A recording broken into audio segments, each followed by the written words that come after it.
Hello everyone. Today we are going to discuss our last chapter, that would be post project life cycle. So let us start with the introductory phase of it. As we have come to the tail end of this course, we will take a closer look at one last but vital aspect of project management. Closing in on exit strategy, it is of prime importance for any project management organization. The project management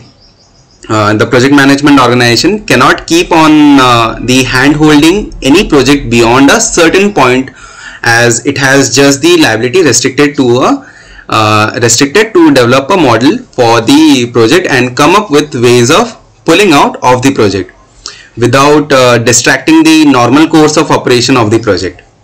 So the ultimate goal of project management is to lead a way out of the project and hand over the control of the project to the prime stakeholders. In this unit, we will go through the various ways in which the project heads to a closure from the side of project management organization.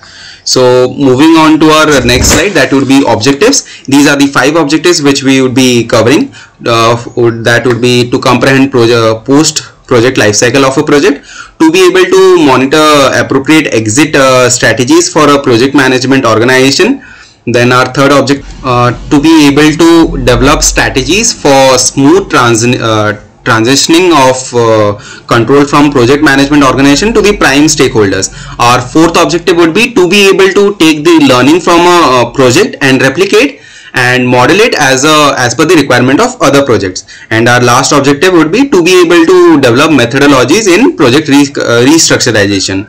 So now in this discussion, we would be having 5 concepts for our discussion, as I have mentioned in the form of structure of the chapter. First would be post project review, then we will be moving on to essential learning from the ongoing project, then replication of the model, then project restructurization case study, then at the end post project exit strategy. So let us come to our first topic for today's discussion, that would be post project review. As a part of review process, there are 2 kinds of information a project development organization tries to collect. Those are in the form of quantitative and qualitative. Quantitative focuses on the span of intervention, whereas qualitative, it is in-depth interviews are implemented to collect the data. So now we would be moving to the types of tolerance. So what do you think the type of tolerance are? Okay, let me give you the answers. Those are time, cost, scope, risk, quality, benefits. Let us discuss the features of it. Time required for the project completion should include a schedule for project information transfer to key stakeholders.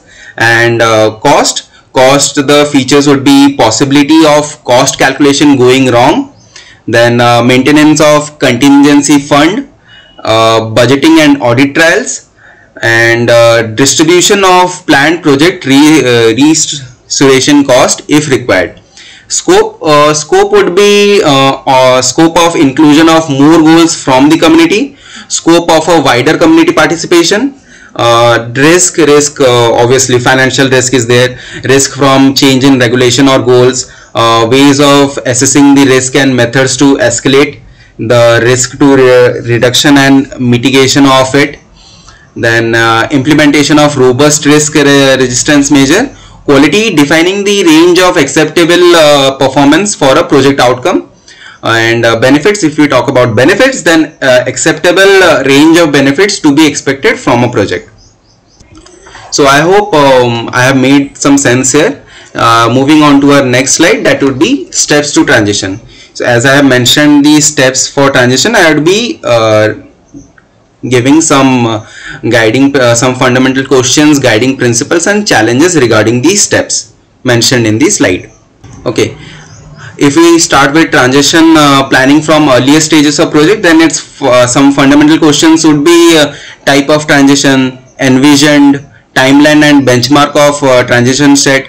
Guiding principles would be project review and revisions are timely undertaken, transparency in terms of funding, and challenges related to it would be developing on commitments to flexibility, allowing time to develop capacity.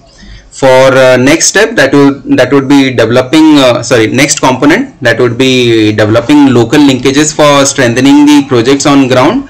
Some fundamental question would be selection of appropriate partners. Guiding principle would be diverse project inputs to be included over time, and challenges would be need and goals of various stakeholders put in line.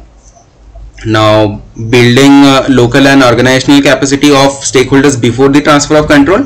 For it, the fundamental question would be requirement of capacities, existing capabilities of host organization, and its guiding principle would be using existing capacity to build projects conducive.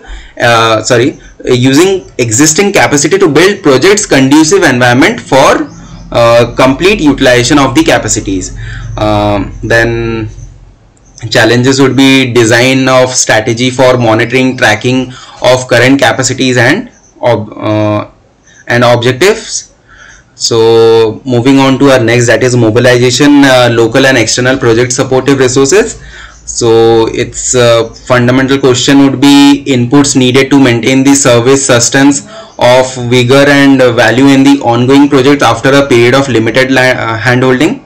Then guiding principle would be procurement and usage of local resources, and challenges would be issues in availability of adequate quantity of resources at a local level, difficulty in holding funding agencies with a fixed set of objectives.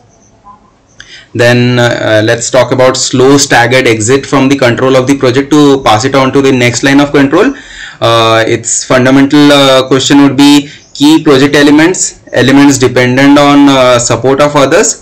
Then guiding principle would be flexible nature of the project, over staggering, way of slowing down hand-holding activities as a part of exit mechanism. Challenges would be appropriate time between project life cycle completion and project review management.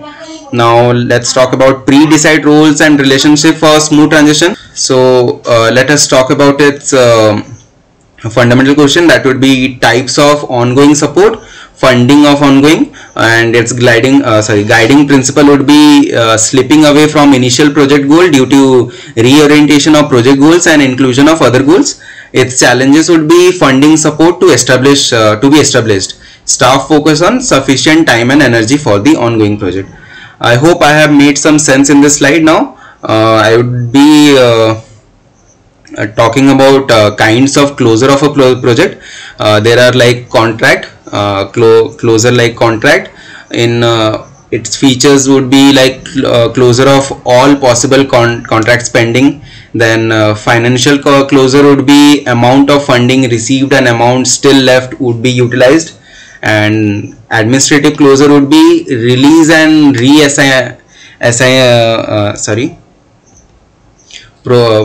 its feature would be project report and closure formalities to be undertaken. So this was the various kind of closure for a project. Now let us see some key factors for project review. As I mentioned in the slide, those would be scope management, time management, project resource management, risk management, project justification management, and stakeholder management. So you need to be aware about what are the various scopes, like the fields more and more you can explore. Time management, the time frame, the time period which you have mentioned for the project, and the resource management, like optimum utilization of the resource. Risk management, as we have talked earlier, there are a lot of risks. You need to consider all those risks, and then only your project would run in a smooth fashion, a smooth manner. Then project justification management, like you need to be legally correct and all, so your project should be ethically right. And then we have stakeholders management. The stakeholders of the project should feel should be involved in the project so that they feel ownership of the project. So that was our overall discussion on this concept. I hope you have understand everything.